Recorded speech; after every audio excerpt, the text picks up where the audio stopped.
네, 트럼프 미국 대통령의 관세 관련 서한이 어제 공개가 되었습니다. 한국산 제품에 대해서 8월 1일부터 25% 국별 관세 부과가 예정이고 또 품목별 관세도 계속해서 발표를 한다고 합니다. 개별 관세율은 일단은 기존 발표와 동일합니다만 어쨌든 사실상 한 달 정도 추가 협상의 유예기간이 생긴 셈입니다.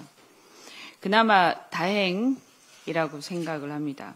자동차, 철강, 배터리, 디스플레이, 석유화학 등 대미 수출 비중이 높은 품목에 타격이 예상되기 때문에 산자부와 협상 당사 부처들은 국익에 최우선을 두고 최선을 다해 주시기 바랍니다. 특히 비관세 장벽에 대한 문제 제기 등 미국의 요구사항들이 있는데 이 점들에 대해서도 이제는 좀 더 구체화된 대안을 제시할 필요가 있는 상황인 것 같습니다. 국회와 우리 민주당은 이번 협상이 단순한 관세 협상을 넘어서 동맹과 협력을 더욱 굳건히 하는 계기가 될 수 있도록 모든 지원을 아끼지 않겠습니다. 미국의 관세 폭탄뿐만이 아니라 지금 전반적으로 잠재 성장률 1% 전망, 또 삼성전자의 어닝 쇼크 등 대내외적인 위기 상황이라고 진단을 합니다.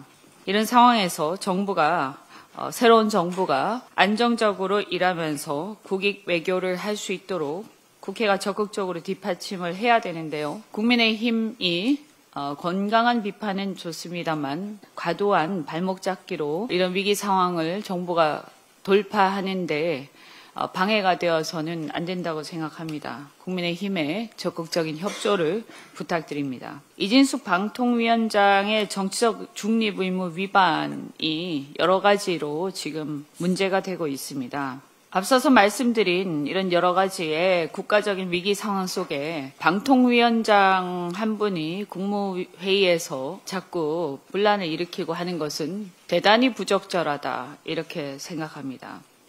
작년 가을에 탄핵 소추로 직무정지된 상태에서도 이분은 극우 유튜브에 출연해서 민주당을 폄훼하고 막말을 시전한 바가 있습니다. 감사원은 최근에 이진숙 방통위원장에 대해서 주의 조치를 한 바가 있는데요.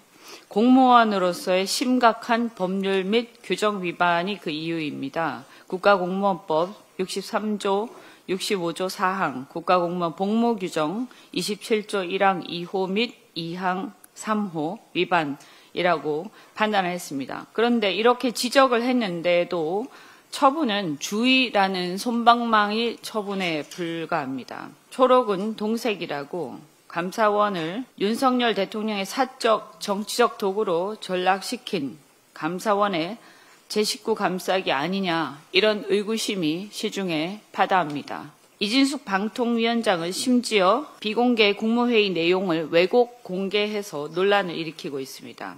국무회의는 국정을 논하는 중차대한 자리입니다. 말씀드린 대로 지금 국가적인 위기라고 말씀드렸습니다. 이렇게 비공개로 진행된 회의 내용을 왜곡해서 개인 정치에 활용하는 것은 매우 부적절할 뿐만 아니라 저는 매우 파렴치한 일이다 이렇게 생각합니다. 기자 출신인 이 위원장이 막말과 왜곡으로 논란이 된 것은 굉장히 유감스러운 일입니다. 앞서서 말씀을 여러분들이 하셨으니까 생략하겠습니다만 몇 가지만 더 말씀드리겠습니다. 이분이 작년 9월에 유튜브 채널 펜앤마이크 TV에 출연해서 자신이 선임한 박문진 이사 6명에 대한 집행정지 신청을 인용한 사법부를 향해서 판사를 향해서 이분이 국제인권법 연구회 소속이다. 좌편향적인 의견을 많이 밝혀온 분이라고 발언을 했습니다. 이것은 국무회의에 참석하는 방통위원장의 발언이라고 보기에는 정말 귀를 의심케 하는 그런 표현입니다. 또한 12.3이 있기 전인 작년 국회 과방위 국감에서 같은 당의 이상위 의원마저도 유튜브 출연해서 논쟁이 될 만한 얘기를 하는 것을 삼가해달라고 할 정도로 당시 여당이었던 국힘의원이 보기에도 선을 넘었던 것입니다.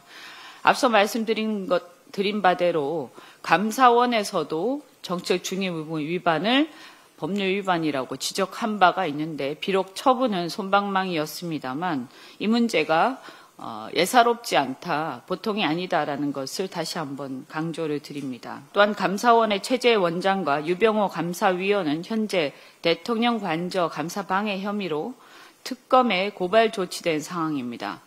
특검의 철저한 수사가 필요하다고 판단이 되고 감사원에서도 이 점을 유념해서 제대로 중립적인 감사를 해야 한다, 이 말씀을 드립니다. 공정성, 독립성, 중립성이 요구되는 방통위 수장으로서 자질 없이 아직도 윤석열의 홍위병 노릇을 하고 있는 이준숙 방통위원장은 더 이상 방통위를 망치지 말고 또 국무회의를 방해하지 말고 즉각 사퇴하는 것이 바람직하다, 이렇게 생각합니다. 이상입니다.